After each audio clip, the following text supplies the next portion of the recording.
The courtroom was packed, the air so thick with tension that even the judge seemed to hesitate.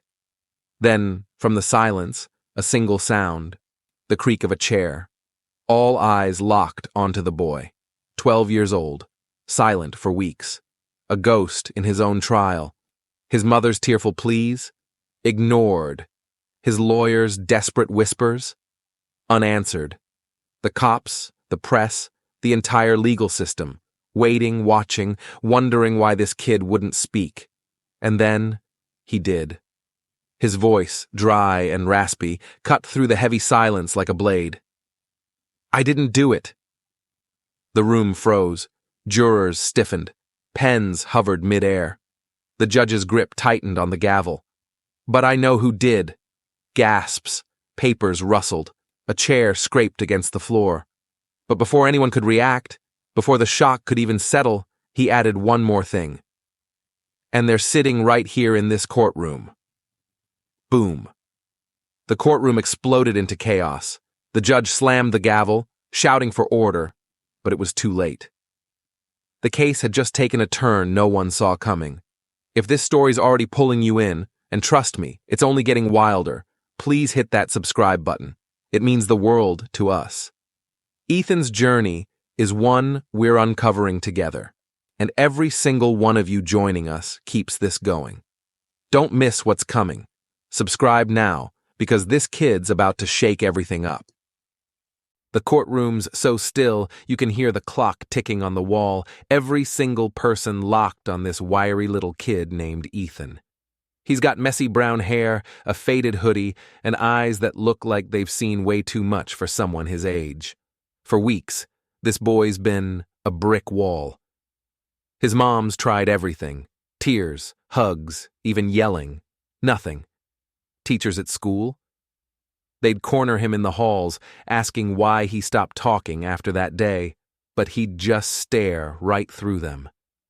The police hauled him in, sat him across from grizzled detectives who tossed question after question. Zip. His lawyer, a sharp woman in a gray suit, practically begged him to give her something to work with. Nada. Just silence, heavy and stubborn, like he swallowed a secret he'd rather choke on than spill. But now, here he is, standing in front of the judge's bench, the spotlight burning into him. Every seat's filled, reporters scribbling, spectators leaning in, the air thick with tension. The judge, a stern guy with gray hair and a no-nonsense frown, nods for him to speak. Ethan's hands twitch at his sides, his sneakers scuff the floor, and then, finally, his voice breaks through. It's shaky, raspy, like he hasn't used it in forever. "I didn't do it." Bam. The words hit like a sledgehammer, simple but loud in the dead quiet room. Heads snap up, a couple of jurors blink in shock, and you can feel the ripple starting. But then, before anyone can catch their breath, he drops the real bomb. "But I know who did." Holy... what? Gasps burst out, sharp and chaotic, like someone just flipped the table on a game no one knew they were playing. The judge leans forward, glasses slipping down his nose, peering at Ethan like he's seeing him for the first time. The prosecutor, a slick guy in a tie too tight, freezes mid-note, his pen dangling over his legal pad.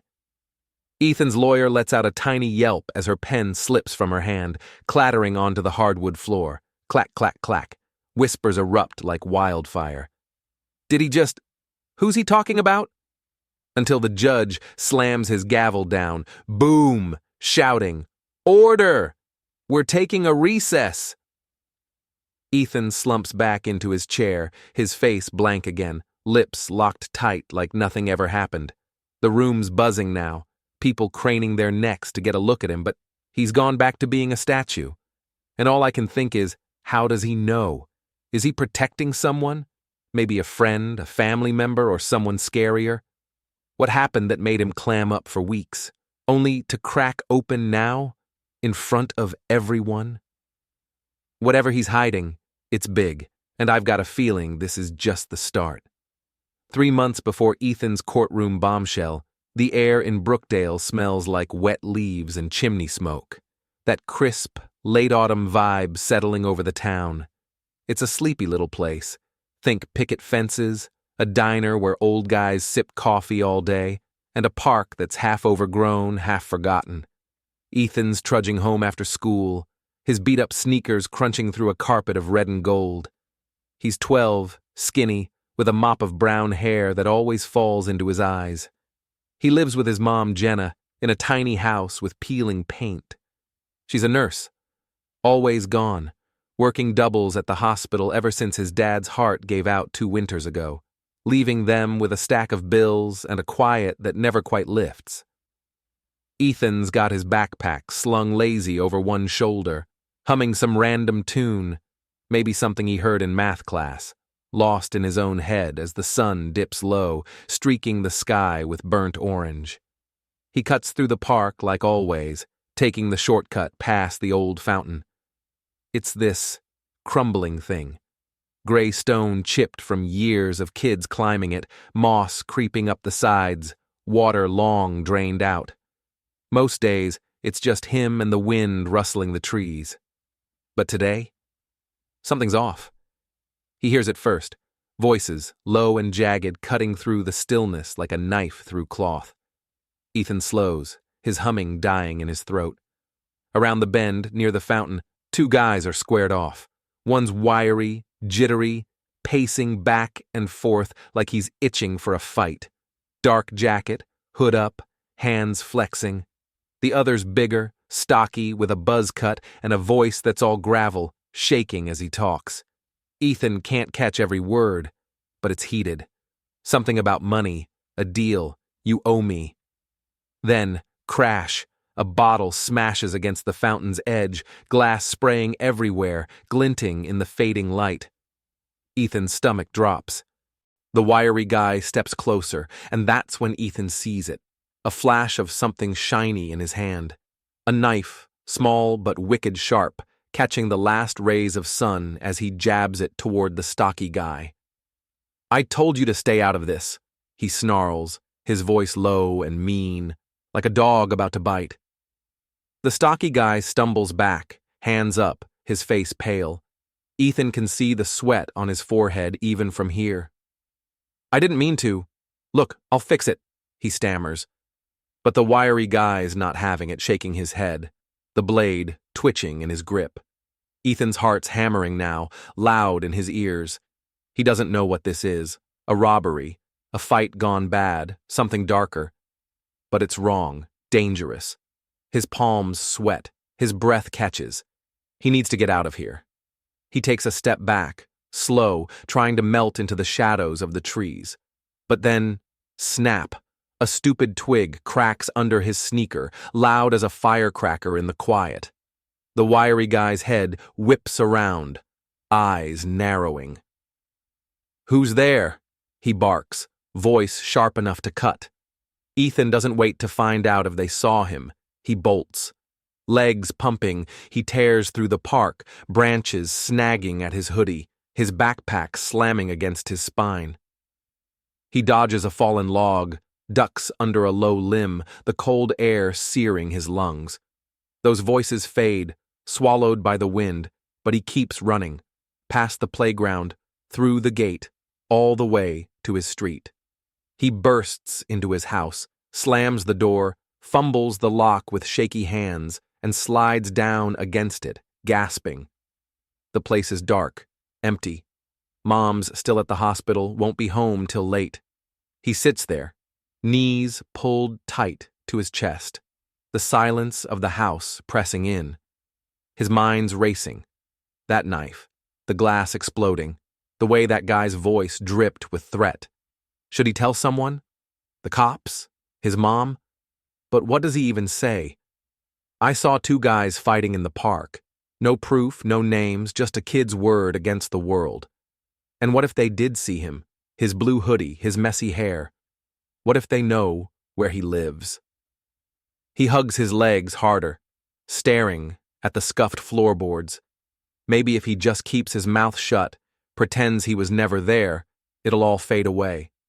But that feeling, The cold twist in his gut tells him this isn't over. Not by a long shot. Ethan's trying to hold it together, shoving that park nightmare into some dark corner of his mind where he hopes it'll suffocate and die. It's been days since he bolted home, heart pounding like a drum solo, and he's been playing the part. Head down at school, scribbling math problems, kicking a soccer ball at recess like nothing's wrong. At home, he's stacking dishes for his mom, Jenna, who's stumbling in late from the hospital, her eyes sunken from too many hours on her feet. "You okay, bud?"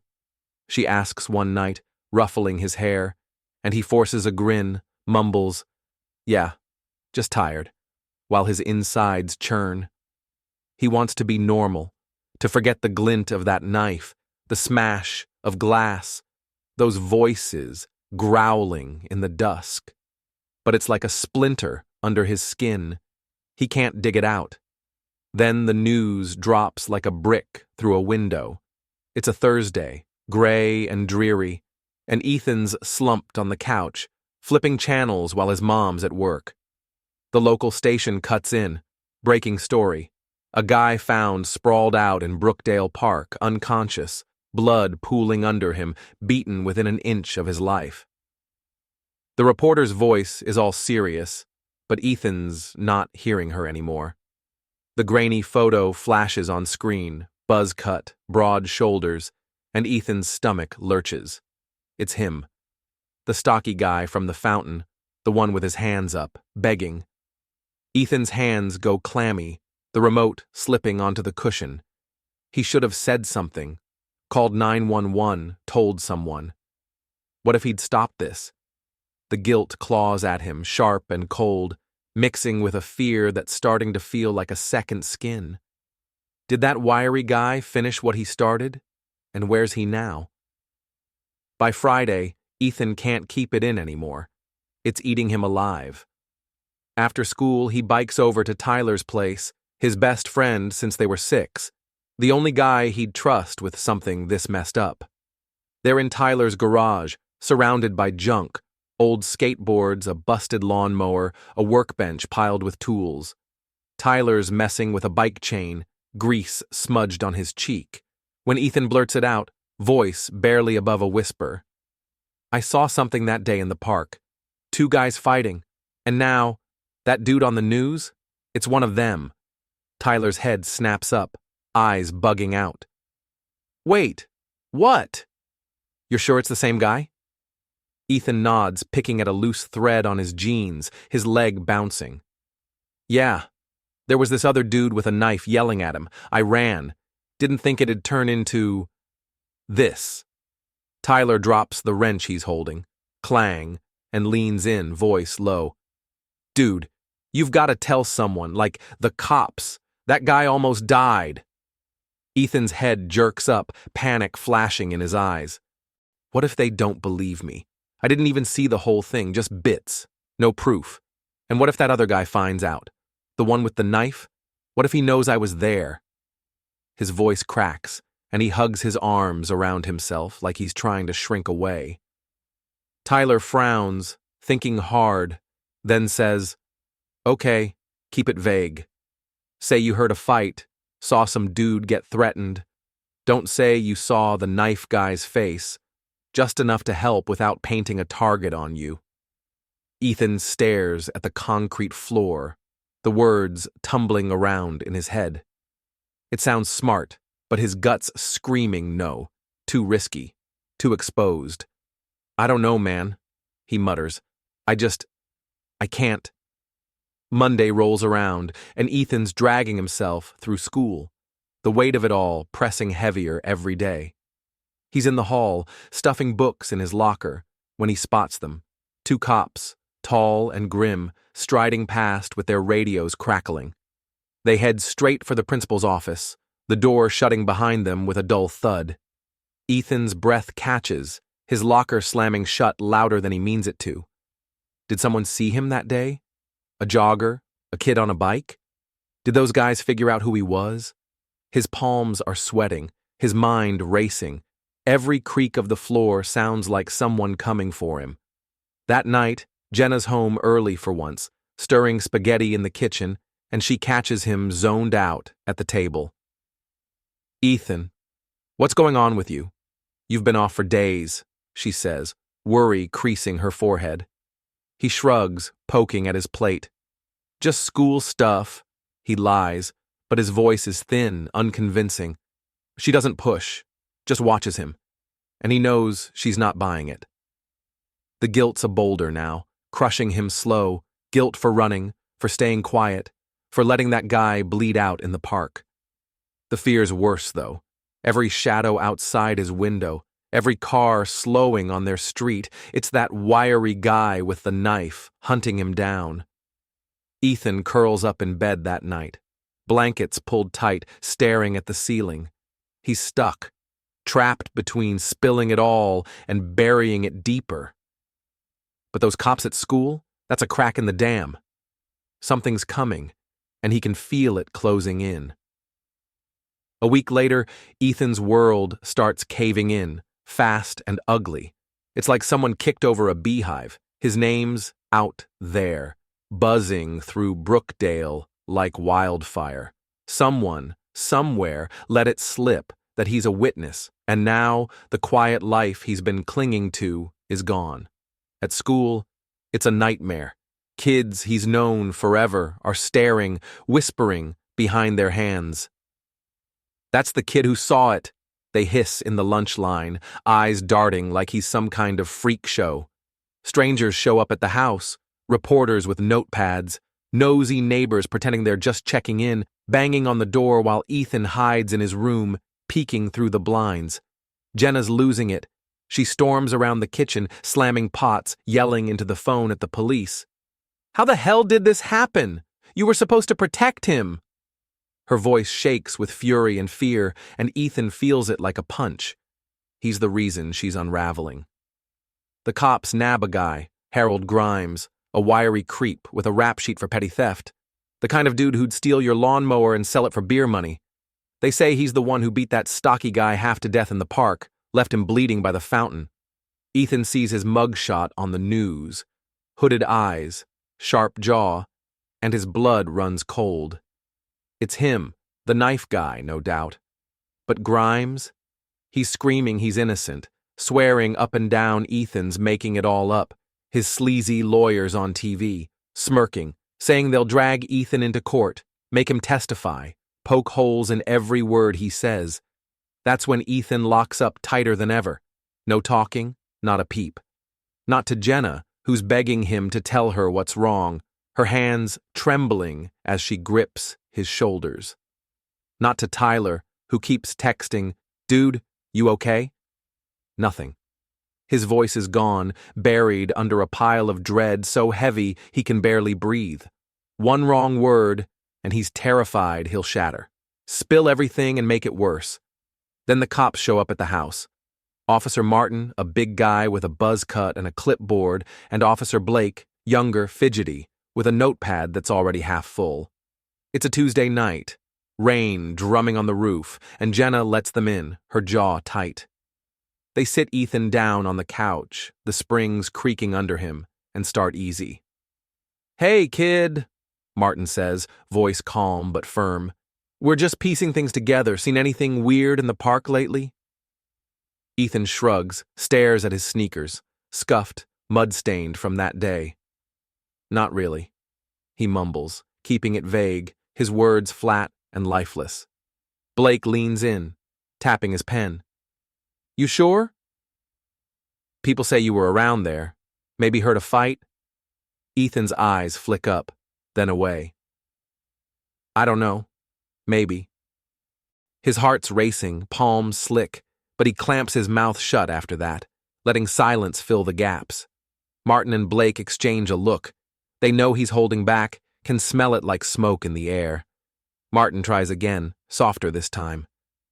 "Look, Ethan, if you saw something, anything, it could help. We're not here to jam you up." But Ethan's not buying it. Help? Tell them about the knife, the glass, the way Grimes snarled. Then what? Grimes's lawyer twists it, says he's a liar. Or worse, Grimes comes looking for him. He shakes his head, mutters, "I don't remember," and sinks deeper into the couch, arms crossed tight. The cops sigh, thank Jenna, and leave, their boots thudding on the porch. She stares at Ethan after they're gone, eyes pleading, but he just ducks into his room, locks the door, and sits on his bed in the dark. The pressure's a vice now, squeezing tighter every day. School's a minefield, home's a pressure cooker, and the courtroom's looming like a storm cloud he can't outrun. He's clinging to silence like it's armor, the only thing keeping him from cracking wide open. But inside, the truth's clawing, screaming to get out. That he saw it all, that he knows Grimes did it, that he's been carrying this alone since that twig snapped under his foot. He's waiting, counting the days till he has to face that judge, those eyes, that gavel. And he's got no idea if his shield's gonna hold, or if it'll shatter and take him down with it. The courtroom's a pressure cooker after Ethan drops his bombshell, "I know who did," and you can feel the air crackle with shock. It's like someone yanked the pin from a grenade. The silence shatters into a swell of murmurs, gasps bouncing off the wood-paneled walls. Jurors lean forward, wide-eyed, craning to get a better look at this scrawny kid who just flipped the whole case upside down. The prosecutor's jaw hangs slack, papers forgotten in his hands, while Harold Grimes's lawyer scribbles furiously, tossing sharp glances Ethan's way. The judge, her face stern as stone, bangs the gavel, crack, crack, crack, cutting through the chaos. "Recess!" she snaps, voice like a whip. 10 minutes! Clear your heads!" The room erupts into motion, people spilling into the aisles, whispers buzzing like static. Jenna's on Ethan before he can blink, pulling him into a corner near the water fountain, her hands trembling as she grips his shoulders. "Ethan, what are you talking about?" she pleads, her voice shaky, raw with panic. "Who did this?" "What do you know?" Her eyes search his face, desperate for something, anything, to make sense of this. But Ethan just stares at the chipped table in front of him, jaw locked tight, his lips a thin, stubborn line. He's a statue again, that same wall of silence slamming down hard.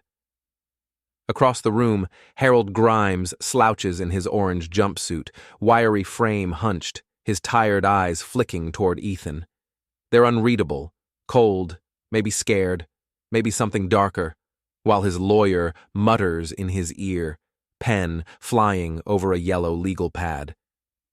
Ethan feels that stare like a weight pressing into his chest, but he doesn't look back. Outside the courtroom doors, the hallways a circus, reporters jostling, locals clumped in tight knots, tossing out wild guesses. "Kids hiding something big," one guy mutters, puffing on a cigarette. "Bet it's a gang thing. Grimes is just the fall guy," a woman chimes in, clutching her purse. Theories swirl like smoke, each crazier than the last, but no one's got a clue what's really ticking in Ethan's head. Then, bam! The double doors fly open, and a man barrels in, wild-eyed and frantic, his coat flapping like he sprinted the whole way. He's middle-aged, scruffy beard, clutching a crumpled piece of paper like it's his last lifeline. "Your Honor!" he shouts, voice ragged, cutting through the recessed chatter.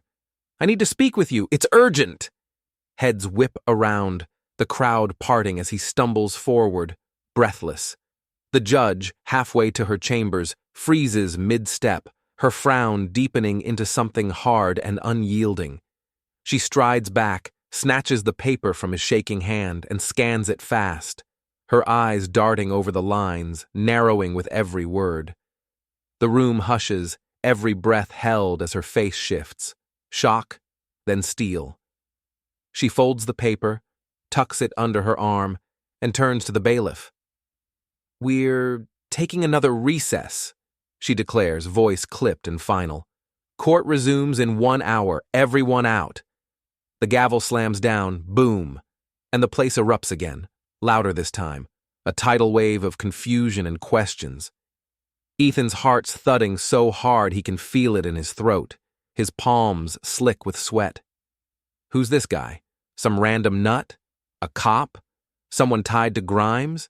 And that paper, what's on it that's got the judge looking like she just swallowed a nail?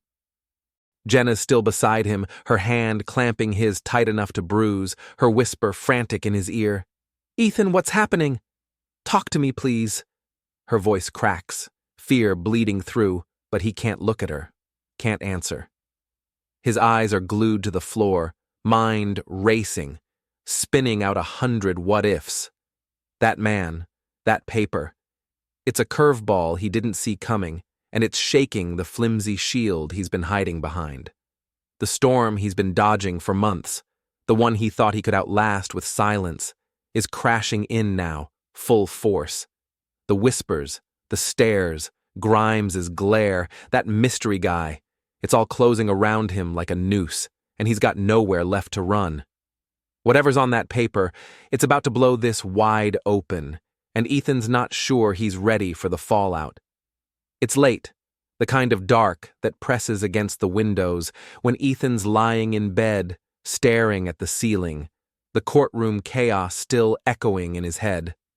Outside, the street's dead quiet, until it isn't. A low rumble cuts through the night, tires rolling slow, deliberate. Ethan sits up, heart kicking, and peeks through the blinds. A black car creeps past, no lights, just a shadow slinking along the curb. He squints, trying to make out a face, a plate, anything, but then, crash. A brick explodes through the living room window downstairs, glass shattering like a gunshot. He bolts out of bed, barefoot, stumbling down the stairs as Jenna yells, "Ethan, stay back!" She's already there, clutching a broom like a weapon, the cold night air pouring in through the jagged hole. On the floor, amid the shards, lies the brick, and a note, scrawled in black marker, tied with a rubber band. "Stay silent, or else." Ethan's hands tremble as he picks it up, the paper rough against his fingers, the words blurring through a haze of panic. His breath hitches. This isn't a guess anymore. Someone knows. He fumbles for his phone, thumbs flying as he texts Tyler, "Someone's after me." The reply's instant. "WTF, dude, call the cops now." Ethan's stomach twists. He's been dodging that for weeks. But this? This is real, heavy, a threat he can't bury. Earlier that day, Detective Bennett, a grizzled guy with a smoker's rasp and a cheap suit, had cornered him after school, flipping through a stack of grainy photos from the park. The stocky victim, bruised and bloody, Grimes sneering in cuffs, and a third figure, blurry, hooded, caught mid-turn. "Recognize anyone?" Bennett asked, eyes boring into him. Ethan's throat tightened, that third shadow nagging at him, but he lied anyway. "I'm not sure." Bennett didn't buy it, just nodded slow, like he'd wait him out. Now, as Jenna's on the phone with 911, her voice shaking but sharp, there's a knock, hard, urgent, at the door. Ethan freezes, brick still in hand, but Jenna's already moving, peering through the peephole. "Who's there?" she snaps. A voice, low and tense, comes through. "I'm not here to hurt you. Let me in. They're coming for him." She hesitates, then cracks the door, and a man slips inside, hood up, scruffy, eyes darting like a cornered animal. Ethan's breath catches. He knows that face. It's the guy from court, the one with the paper. But up close, it clicks. He's seen him before, in the park, lurking near the fountain that day. "I'm Ryan," he says, hands up, voice rough. "They're coming for him, for Ethan. I know who's behind this." Jenna's grip tightens on the broom, stepping between them. "Who are you? What's going on?" Before Ryan can answer, headlights flash outside. Another car, then boots on the porch. It's Detective Bennett, barging in with a uniformed cop, trailing him, his coat damp from the drizzle. "Step back," he barks at Ryan, hand on his holster. "Who the hell are you?" Ryan's shoulders slump, but he doesn't run. I was there that day, he mutters, eyes flicking to Ethan. In the park. I didn't mean for this to blow up like it did. The room goes still, the air thick with questions. Bennett's voice cuts through. Start talking. Now. Ryan takes a ragged breath, rubbing his face. It's Vince. He's a dealer. Runs half the town's supply. That fight? It was his guy, Marcus, shaking down the other dude for skimming cash. I was just a lookout, supposed to warn them if anyone got close. Then the kid showed up. He nods at Ethan, guilt flashing in his eyes. Marcus panicked, thought he'd snitch. Vince gave the order. Find him, shut him up. Grimes? He's just the muscle, took the fall when it went sideways. Ethan's knees feel weak, fear spiking hot and sharp. Marcus, the wiry guy with the knife, and Vince, some drug lord puppet master. This isn't just a park scuffle anymore. It's a web, tangled and deep, and he's caught dead center. Jenna's voice breaks through, fierce. You're saying my son's a target because he walked home? Ryan nods, grim. They don't care he's a kid. He saw too much. Bennett's jaw tightens, scribbling notes fast. Where's Marcus now? Vince? Ryan shakes his head. Hiding. But they're close. I heard them tonight, planning. Ethan's clutching the brick note tighter, the or else burning into his brain. The shadows outside feel alive now, creeping closer, and he realizes silence isn't a shield anymore. It's a countdown. It's past midnight, the house creaking under a restless quiet, when a sharp tap-tap jolts Ethan awake. He bolts upright, sheets tangled around his legs, heart already racing. It's Ryan, hunched outside his bedroom window, his face pale and urgent under the hood. They're here. Move, he hisses, voice low but edged with panic. Ethan's blood runs cold as tires screech faintly down the street. The black car, that same damn shadow, rolling up slow and deliberate. No time to think. He fumbles the latch, pops the window, and scrambles out, bare feet hitting the damp grass. Ryan grabs his arm, yanking him toward a scraggly bush by the fence, just as headlights sweep the yard, slicing through the dark. Ethan crouches low, thorns snagging his pajama sleeve, his breath shallow and fast. The car stops, engine idling like a growl. Two men climb out, silhouettes against the streetlight, one tall and wiry, the other stocky, moving with purpose. The wiry one's got a flashlight, beam darting over the house, while the stocky guy grips a crowbar, tapping it against his palm like he's itching to use it. Check the back, the wiry one grunts, voice rough as gravel, and they split. Stocky heading around the side, wiry kicking at the front door. Ethan's chest tightens. Jenna's still inside, asleep, oblivious. Ryan tugs his sleeve, whispering war, now! They bolt, darting through the neighbor's yard, cutting into a narrow alley that smells of wet trash and motor oil. Ethan's feet slap the pavement, adrenaline pumping, Ryan leading him toward a crumbling old building at the alley's end. Boarded windows, sagging roof, a forgotten relic. They slip inside through a busted back door, the air thick with dust and rot. Ryan shoves Ethan behind a stack of moldy crates, crouching beside him. Stay down, he mutters, peering through a crack in the wall. Ethan's lungs burn, his mind spinning. Where's Jenna? Did they break in? Then, footsteps, heavy and close, crunching gravel outside. The men are in the alley now, flashlight beams slashing through the dark, voices low and pissed. Kid's gotta be close, the stocky one growls.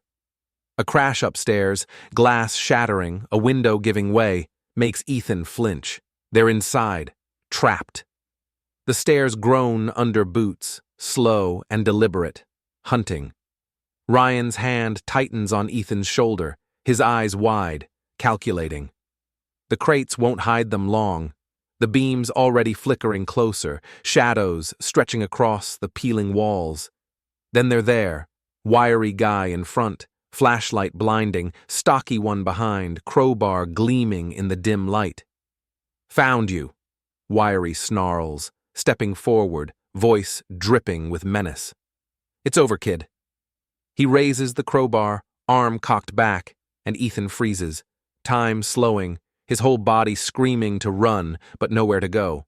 Then, crack, a voice cuts the air like a gunshot. "Drop it."